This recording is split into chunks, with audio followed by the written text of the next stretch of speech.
This is a picture of an old mill located in Chester, Vermont.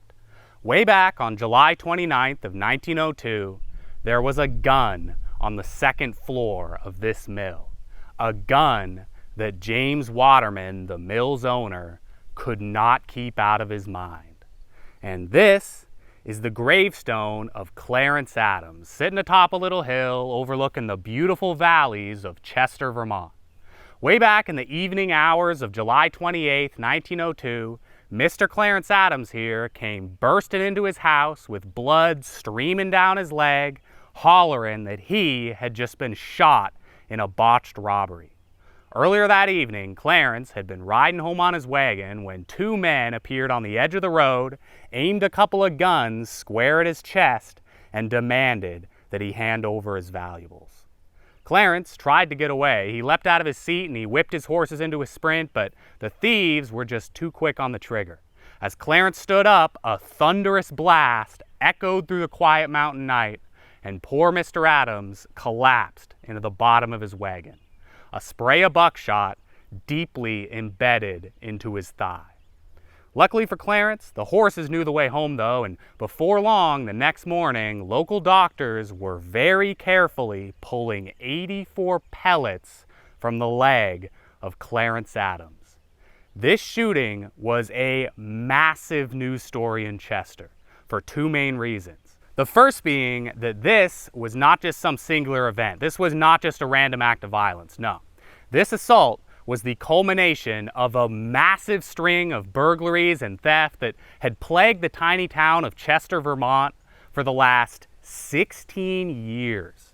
Almost weekly since the 1880s, someone in Chester had woken up to find that their house had been broken into, or the local general store had just been robbed, or that someone had just smashed out a window with a club and made off into the night with a brand new bicycle. Somehow, this tiny country town of barely 2,000 people just could not identify the person or persons responsible for this unbelievable crime spree. Like, things got so bad that the local store owners would sometimes joke around that they might begin to feel a sense of loneliness if the burglar didn't visit them for a while. Now, though, it all of a sudden felt a whole lot more difficult to laugh off the problem. Because finally, the burglars had really crossed the line and hurt someone. And just to pour salt into the wound, that someone had probably done more than anybody to try and put a stop to the robberies. You see, the second reason that this shooting was such a big deal was because the victim was Clarence Adams, one of Chester's most respected citizens. Mr. Adams was prominent in the local church. He was a very successful farmer. He'd been a town selectman, a representative to the state legislature, a trustee to the town library. He worked with the local bank. And most importantly, above all, Clarence Adams was a major figure in the hunt for Chester's lawbreakers. Like, for example, while serving as selectman, Adams had issued a $500 reward for the capture of the burglars. And when that didn't work, he chipped in an extra $100 out of his own pocket, making absolutely sure that the reward notices were put up all over town. Constantly, Adams was out there working with local residents on how best to secure their homes. You know, he's giving advice on alarms and security systems, and sometimes he'd even be out in the middle of the night himself with a gun in hand helping to guard all the local shops and stores. Like, Clarence Adams was the backbone of Chester's strength and resilience as a community, and now he was lying gravely injured in bed, struck down by the criminals that he spent so much of his life chasing. The town of Chester absolutely shook by the brutality. And all the while, James Waterman did not stop thinking about that gun in his mill. The gun with a string tied to its trigger. The gun aimed squarely at the window of the mill. The gun the Waterman had rigged to fire whenever the mill window was pulled open. The gun that James Waterman had deliberately aimed to fire into the legs of anyone that might be trying to break into his property. This is the story of Chester, Vermont's Jekyll and Hyde.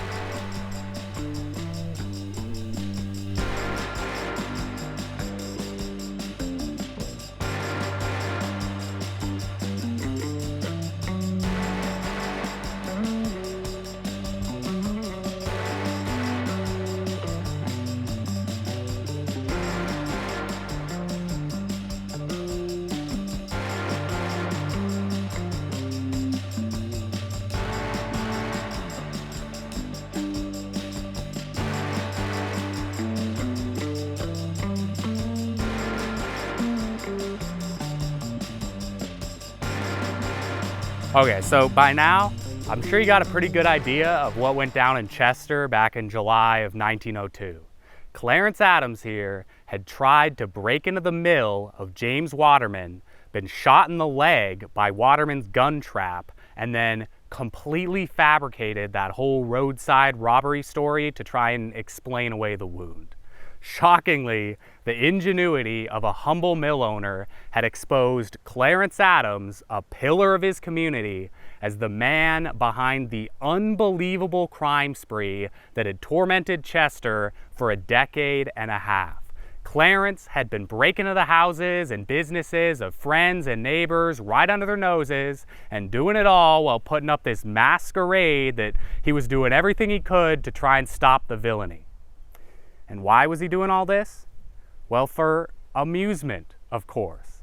That is the one and only motivation that Clarence ever admitted to. He certainly didn't need the money. He was a pretty wealthy farmer, so most of the time when he stole something, he just kind of shoved it into this secret room that he had in the corner of his house. Like after Waterman realized what was going on and told the cops about the gun in his attic, Clarence's house was searched, and lo and behold, there right in front of him is a huge pile of pretty much everything that had been robbed away from Chester over the last 15 years, just sitting there in Clarence's house. So rather than try and go through the whole pile bit by bit and try to catalog every single item, the cops just carted everything down to the village square, and they threw all the stolen items out in front of the town hall, and then they just told everybody, hey, everybody come down to the town hall and pick up your stuff that was stolen 12, 13 years ago. It's right here on the lawn. Come get your stuff. And let me tell you, people found just about everything in that pile. Expensive stuff like jewelry and guns, but also just household supplies like flour or clothes, things that a wealthy farmer like Clarence definitely didn't need for himself. It was just stuff that he was clearly stealing just for the amusement of stealing. But before we get too deep in all this juicy stuff that happened after Clarence was discovered, let's put all that to the side for now. And first, let's talk about just how on earth this burglary spree even ballooned up to be this big of a deal in the first place. How on earth did Clarence get away with robbing Chester for 16 years? Well, the simple answer is that nobody ever thought to consider him a suspect. Even in spite of some pretty big red flags, the people of Chester just trusted Clarence way too much. Which in hindsight seems a little silly. Remember that bicycle that was stolen out of the store window back in 1894? Well, the next day, the police actually followed a tire track all the way from the store 2 miles right up to Clarence's driveway. And the cops, they wanted to go ahead and search the property, but incredibly, the store owner told the cops not to bother Clarence, and that was just that. Clarence convinced everybody that someone must have just ran the bike along the road again for 2 whole miles all the way up to his house just in an attempt to frame him for the theft. That was his real story, and the people of Chester really believed it. And unsurprisingly, after Clarence was caught, that very same bike was found in the woods behind his house. And I know it sounds crazy nowadays, but you got to remember, at the time, this was an acting state representative. Who's going to go accuse this guy of going out late at night and robbing people for essentially no reason? Especially when he's being so helpful, coming up with all these traps and security measures for all the victims to avoid being robbed again. Oh.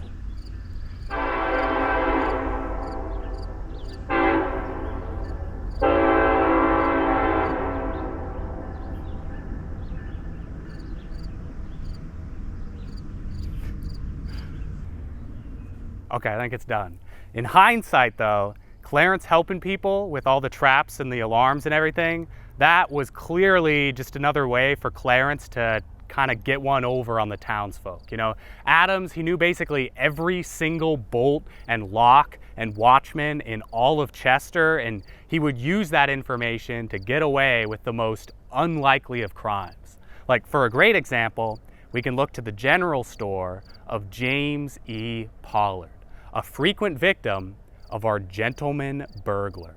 Back in 1897, Pollard had gotten real sick of being robbed so much, so he set up this whole like burglar alarm system, and he wired up every single window in the whole store except for one small back window that he didn't think any burglar in their right mind would ever choose as an entry point. So his whole house is wired, he's all completely safe from any burglaries except for that one tiny window, which would have worked, except Mr. Pollard made the fatal mistake of telling good old Clarence Adams about how the alarm worked, and surprise, surprise, before you know it, Mr. Pollard is being robbed again with the burglar sneaking right on through that one exact window that wasn't wired to set off the alarm. And so again, you might be thinking, how could Clarence possibly have gotten away with that? Like, it's just so blatant. How could Pollard not put two and two together there that,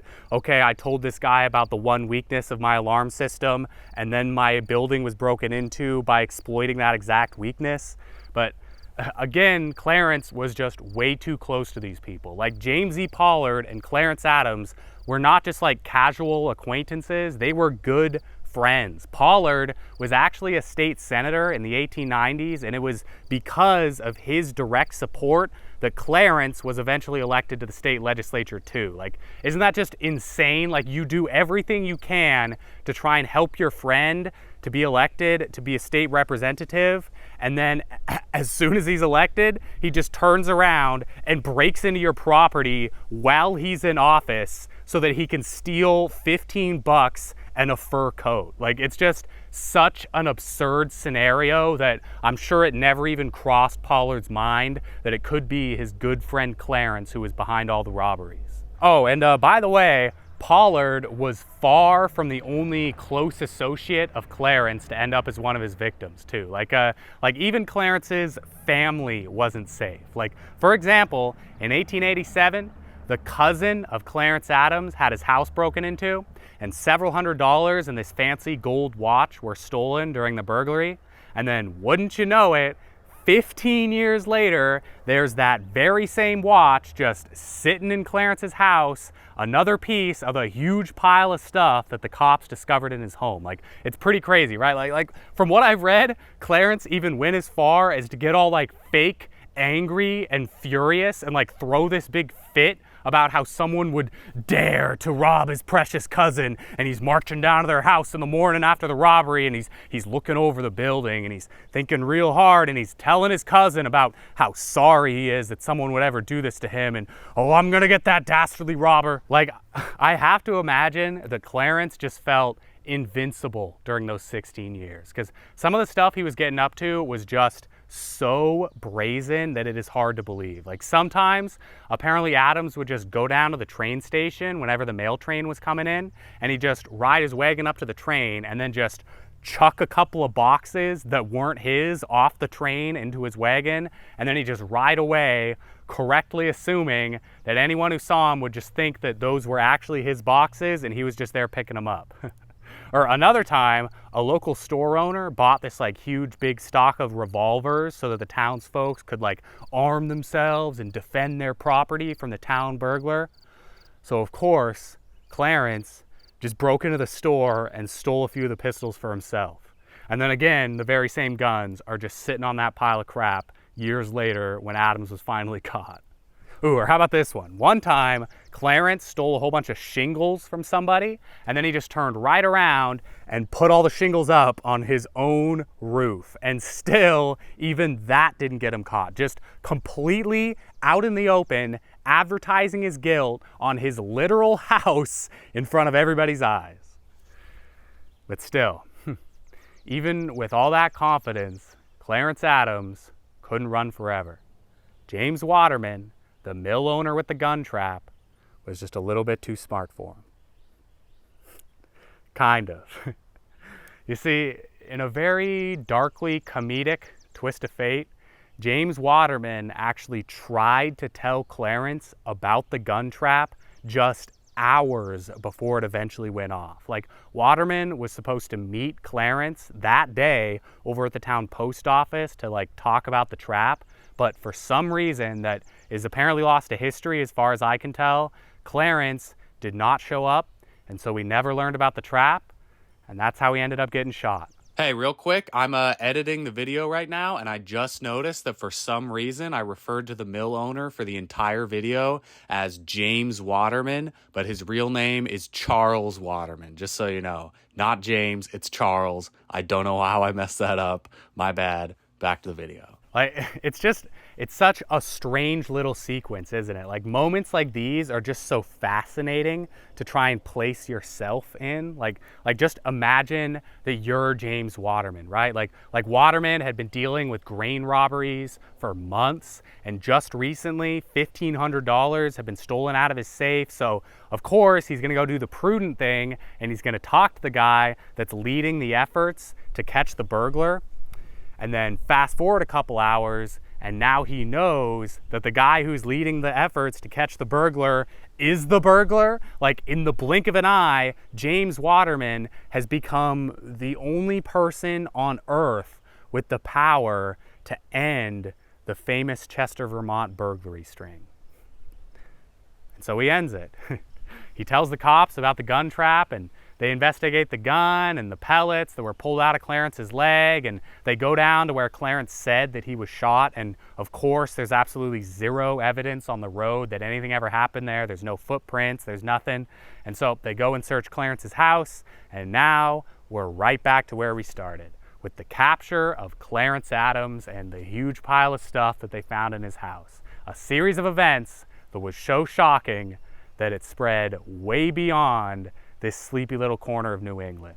Like, this was not just a localized story. Like, newspapers all across the country were talking about Clarence Adams. I even found one paper from Australia that picked up the story. Like, this was a huge deal, especially because Clarence Adams did not shy away from talking to the press. After recovering from his wounds, Clarence just started telling everybody everything. Like, he wrote this whole big confession that all the papers ran, and he told them about how he was obsessed with the book Dr. Jekyll and Mr. Hyde, and that he kind of considered himself to be like a reflection of that character. And he bragged about how he was the only person in town that possibly could have pulled this off. And he was giving the papers some colorful stuff to work with. Like check out this opening line from his confession here. Any man who has analyzed himself at all, I believe, and will honestly confess it, will admit that he feels most of the impulses of a criminal stirring within him at times. It is not, I believe, that I am different from other men in instincts, desires, or wicked impulses. I am different simply because I have indulged both of my dual personalities. Like, it's no wonder that the papers really made a big deal out of this guy when he's given them material like that. And so, unsurprisingly, with all these very clear statements of guilt, Clarence Adams was tried and sentenced to 9 years in prison, of which he only ever served out 2 because he unfortunately got sick and died in 1904, just a couple years after he was first arrested. And typically, that would be the end of our story, right? But here, we got quite a bit more to talk about. Things are about to get a little weird. See, just a few months after Clarence Adams died, a whole bunch of newspaper headlines started popping up all around the country that read, "Did the Honorable Clarence Adams, selectman of the Vermont town of Chester and gentleman burglar, simulate death to escape from prison and then make his way to Canada, leaving an empty grave behind?" Or how about, "Chester people excited over strange story. burglar who died said to be alive. Or maybe now Clarence Adams, highwayman, living in luxury? Was it hypnosis? Now I can imagine just from reading those headlines that you kind of already got the gist of what was going on here, right? Like the story that was being passed all around the country back in 1904 was that Clarence Adams had hypnotized himself into a near lifeless trance, convinced everyone that he was really dead, and then he rose from the grave to escape Chester and start up a brand new life in Canada. Which is a pretty crazy little addition to the tale of Clarence Adams, right? Like the stories and the theories surrounding this whole series of events are just so incredibly scattered and unfocused and just disjointed that it is tough to get a real good handle on what was going on here. But as far as I can tell, the entire thing was started by a salesman from Chester who just started going around telling everyone that he had just met Clarence Adams up in Montreal, and he had shook his hand and he had a dinner with Clarence, and Clarence told him this whole big story about how he had escaped from prison and now he was planning his revenge against the people of Chester. And then from there, this absolutely chaotic storm of speculation and paranoia began to envelop Chester. Like I read so many different theories on how exactly Clarence was supposed to have escaped from prison. It is unreal. Like almost all of the stories center around the idea that Clarence put himself into some kind of hypnotic trance that was indiscernible from death. And then he got his body taken out of the jail, and then at some point he woke back up and made a break for it, right? And a lot of the theories too contend that Adams had some kind of help. Like sometimes Clarence was supposed to have like paid off the prison doctor, who is actually currently an inmate in the prison, by the way. Like he was literally the prisoner doctor. But then sometimes Clarence was said to be in cahoots with the guy that transferred the body from the prison back to Chester. And sometimes even the reliability of the undertaker who prepared the body was called into question. Like it was really just this huge mess, this entangled spider web of guessing and accusation. Like things got so bad that I even found a few letters that were sent in to town officials that were demanding that Clarence's grave here be reopened and dug up so that people could pop open the casket and confirm that it's actually Clarence buried under my feet right here. Because after all, everybody knows about the supernatural ingenuity of Clarence Adams. You know, if anybody could have pulled it off, it would be him. So we got to take this story seriously and dig up the body, especially because the main thought process at the time was that Clarence had either swapped out the body with another corpse that looked just like him, or had filled up the coffin with rocks so that it would feel kind of weighty, like enough to convince everybody that there was actually someone inside. And as crazy as all that sounds, to be honest, it's not that wild that people really bought into the story so much. Like there actually is a few kind of suspect things going on here. Like just to start, we already mentioned that the doctor that tended to Clarence when he was sick was himself an inmate. So it's really not hard to see why that might raise a few eyebrows just by itself. But then on top of that, Clarence got sick and died pretty rapidly, like in just a couple of days, according to most sources that I read. And people thought that was pretty suspicious. And then that undertaker that people were questioning, apparently he had never actually known Clarence when he was alive, which really fed into the theory that Clarence had swapped out the body, because the undertaker wasn't going to know the difference without knowing what Clarence looked like, right? Like it could be anybody in front of him on the table there and he would have no idea. And then that man that transferred Clarence's body, that was actually an old friend of Clarence's, a guy named William Dunn, someone that at one point was even considered to be a possible accomplice to the burglaries.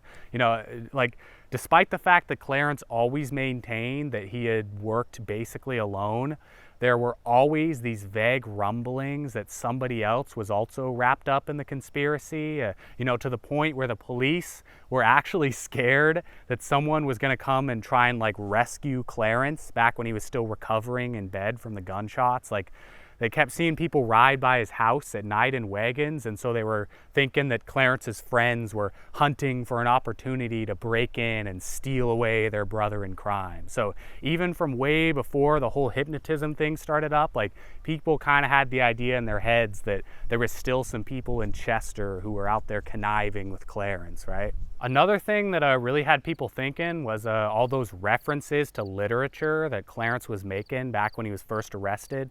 Like, remember how he was talking about Jekyll and Hyde? Well, Clarence also apparently really loved Les Miserables, which features a character making an escape by hiding in a coffin.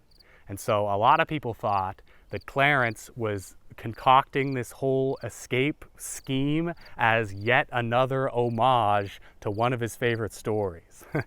Oh, and then some people just thought that Clarence had been driven insane by reading in general.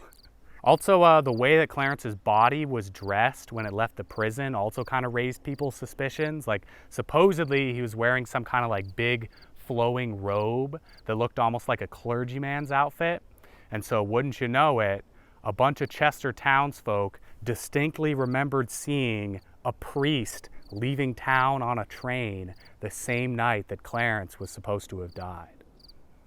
All that smaller stuff aside, though, it seemed like the biggest reason that people believed this story was just because of the huge amount of opportunity that there was for Clarence to have executed the body switch. Like, there was a lot of moments where Clarence's body was either alone or left with just one person that might have been scheming with him. Like, for example, the body was alone with that prison doctor. It was alone with the friend that transported the body. It sat completely by itself for an entire day and night in Clarence's cousin's house. And most critically, the body of Clarence Adams was left mostly alone for an entire 2 months right here in this little stone vault sitting on the edge of the cemetery that Clarence's headstone now sits in. Because Clarence Adams died in the winter.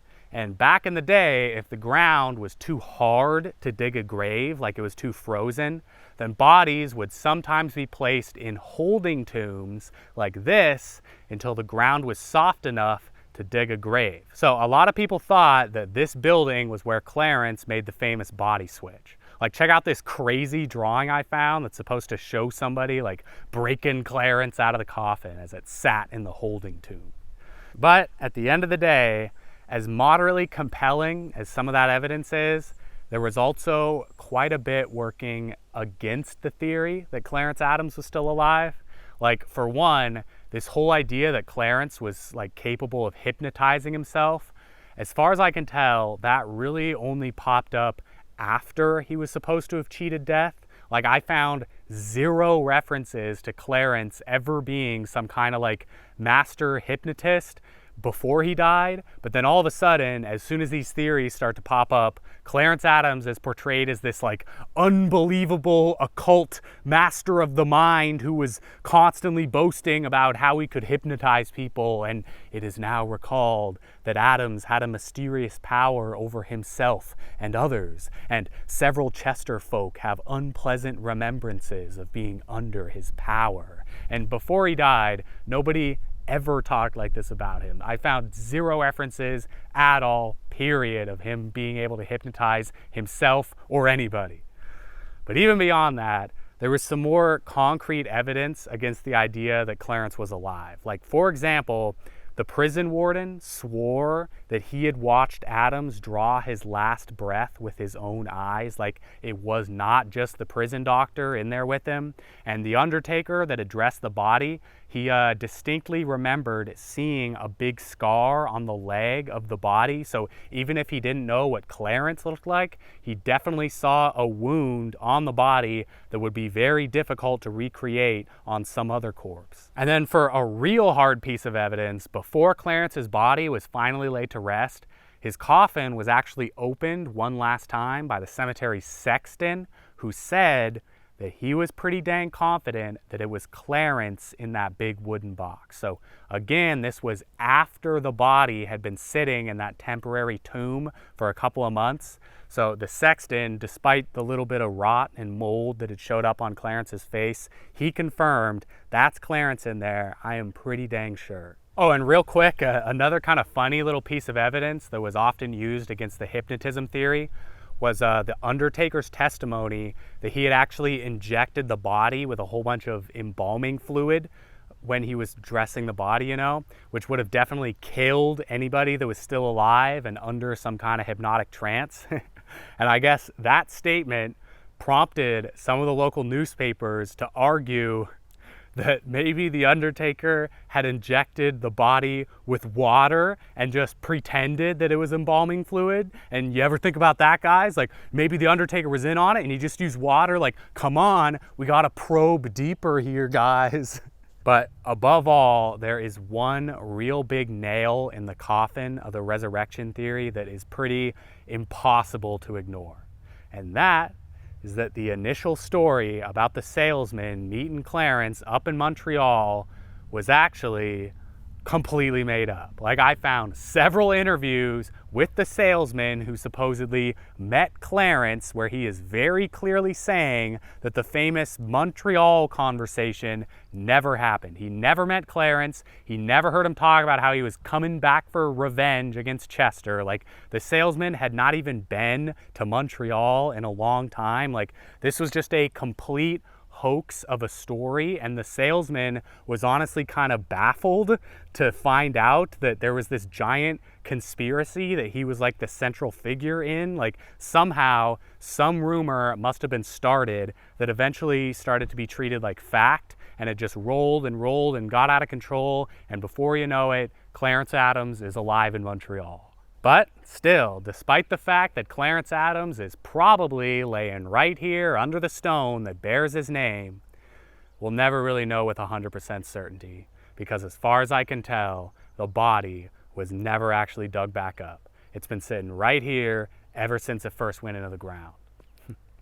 But, you know, if you ask me, the fact that the hypnotism stuff was probably just a myth, that doesn't really make the story any less interesting. You know, sometimes half the fun with this kind of stuff is just knowing that people really, really believed that Clarence Adams had cheated death and was out to get them from beyond the grave. And when I say believed, I mean believed. Believed so much that even 19 years after Clarence Adams died, people were still blaming him for burglaries in Chester. In 1923, a new kind of small string of burglaries broke out, and like clockwork, the name of Adams began to whisper through the trees and the hills again. You know, murmurs of the return of the gentleman burglar, and rumors that a woman dressed in a veil had been spotted around town. A woman who bore a striking resemblance to the scourge that terrorized their community all those years ago. Thank you for watching. I hope to see you next time.